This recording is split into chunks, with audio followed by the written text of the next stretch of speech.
So you can start. Hi children, how are you? Good evening. How are you? How are you? ఏంది డల్గా ఉన్నారు? కొంతమంది చెప్పారు how are you అని. మళ్ళీ క్లాస్ తీసుకోవడానికి వచ్చారనా? No way. ఈ 45 నిమిషాలు మిమ్మల్ని మంచిగా ఎంటర్టైన్ చేస్తాను, మంచిగా కథలు చెప్తాను, స్టోరీస్ ప్లే చేద్దాము. We will play some games. Okay, నేను ఇప్పుడు 1 2 అంటే మీరు 1 2 3 అనాలి. 4 5 4 5 6 అనాలి.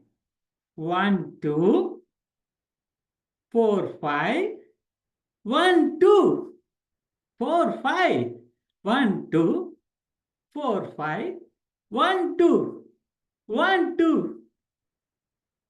సి మై డియర్ ఫ్రెండ్స్, కొంతమంది 1 2 అనగానే 4 5 చెప్పారు. రిపీట్ కూడా చేసినప్పుడు అదే చెప్పారు. See there you are missing the focus. దేనికని? ఫోకస్ ఉండాలి. ఫోకస్గా ఉంటేనే మనం ఏదైనా చెప్పగలం, ఏదైనా సాధించగలం. ఒక ఊళ్ళో ఒక పిల్లవాడికి చెవులు చాలా పెద్దగా ఉంటాయి. ఆ ఊళ్ళో జనాలంతా ఆయన గురించే మాట్లాడుకుంటుంటే అబ్బాయి చాలా బాధపడుతుంటాడు. ఒక చెట్టు కింద కూర్చుని బాధపడుతుంటే అటు పక్క నుంచి ఒక ఋషి వెళ్తుంటాడు.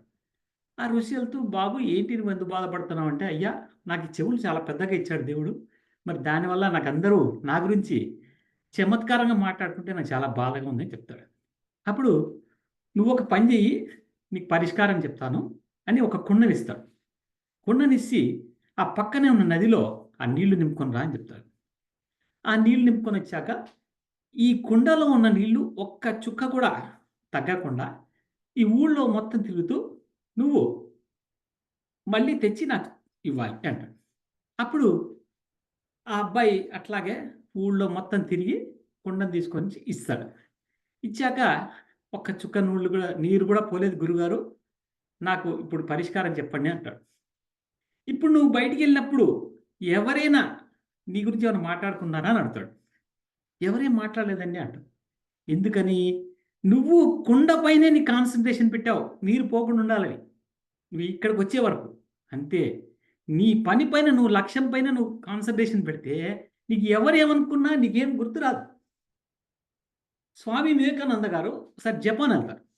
జపాన్ వెళ్ళినప్పుడు ఆయనే పాల్ అనే వ్యక్తిని కలవడానికి వెళ్తారు.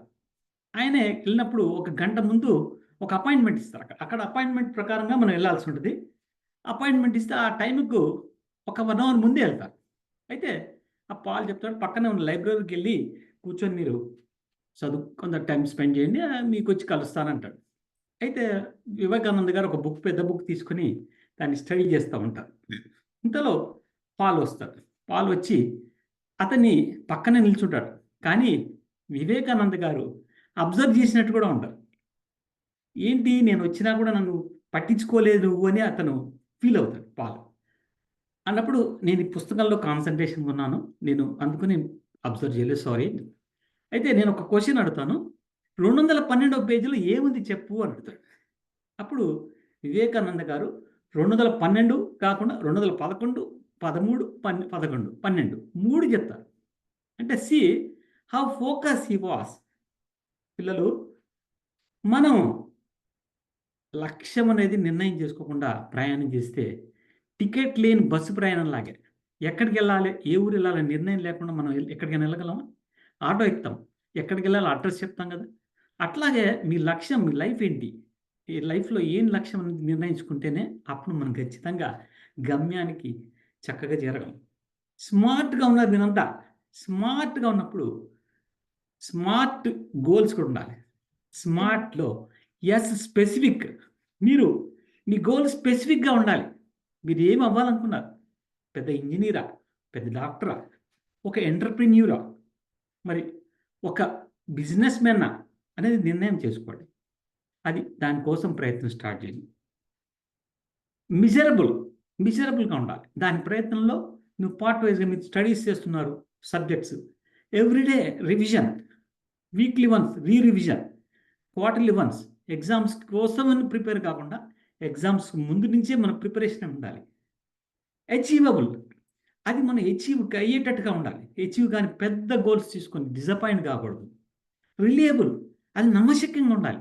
నమ్మశక్యంగా లేకుండా ఏదో మనం చేస్తున్నాం, ఏదో అనుకున్నాం, ప్రపంచంలోనే అత్యంత ధనవంతుడిని కావాలనుకుంటున్నాం ఉంటాడు ఒకడు. అంత అయ్యే పాసిబిలిటీ ఉందా? కాలేదు. కాబట్టి అనుకున్నది ఫస్ట్ మీ రాష్ట్రంలో అనుకోండి, తర్వాత దేశంలో అనుకోండి, తర్వాత ప్రపంచంలో అనుకోండి. That is reliable. Time fraction of టైంలో మీరు గేమ్స్లో చూడండి, రన్నింగ్ రేస్లో బాగా రన్ చేస్తారు. ఫ్రాక్షన్ ఆఫ్ టైంలో ఒకరు ఫస్ట్ ర్యాంక్ ఉంటారు, ఒకరు సెకండ్ ర్యాంక్ ఉంటారు. కాబట్టి టైం అనేది చాలా విలువైంది మిత్రులారా. అయిపోయిన టైం ఒక క్షణం కూడా గడిచి రాదు.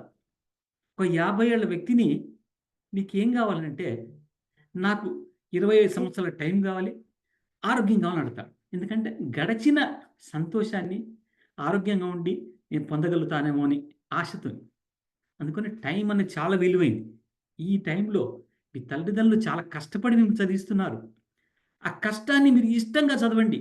మీరు ఏదైనా కష్టాన్ని ఇష్టంగా చేసినప్పుడే ఉన్నత స్థితికి రాగలుగుతారు. ఉన్నత స్థితి నుంచి ఉన్నత స్థితికి రాగలుగుతారు. ఏదైనా పొద్దున్నే లేవాలంటే కష్టంగా ఉంటుంది, కానీ లేవాలి. అప్పుడు జీవితం హ్యాపీగా ఉంటుంది. బాగా చదువుకోగలుగుతారు. బాగా రన్నింగ్ చేయాలంటే ఇప్పుడు ఒక పోలీస్ ఆఫీసర్ అవ్వాలని కోరిక ఉంది నీకు. ఆ పోలీస్ ఆఫీసర్ అవ్వాలన్నప్పుడు మరి దానికి ఏంటి, పొద్దున్నే లేచి రన్నింగ్ ప్రాక్టీస్ చేయాలి. కానీ అది చాలా కష్టంగా ఉంటుంది, కానీ తప్పదు చేయాలి. మరి అది ఇష్టంగా చేయాలి. బాగా చదవాలి, అది కష్టంగా ఉంటుంది, కానీ అది ఇష్టంగా చేయండి. మీరు ఏదైనా ఇష్టంగా చేసినప్పుడే సక్సెస్ సాధించగలరు.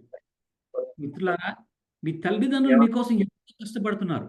మీరు ఆ కష్టాన్ని గమనించుకుని హ్యాపీగా, ఎంజాయ్‌గా చదువుకోండి. ఉన్నత స్థితికి రావాలి. చివరగా నేను చెప్పేది ఒకటి, లక్ష్యం ఉంటే లక్ష్యం కోసం సాధిస్తావు. లక్ష్యం లేకపోతే లక్ష్యం ఉన్న వాళ్ళ కోసం సాధిస్తావు. మై డియర్ ఫ్రెండ్స్, మీరు లక్ష్యం ఉంటే లీడర్ అవుతారు, లేకుంటే లేబర్ అవుతారు.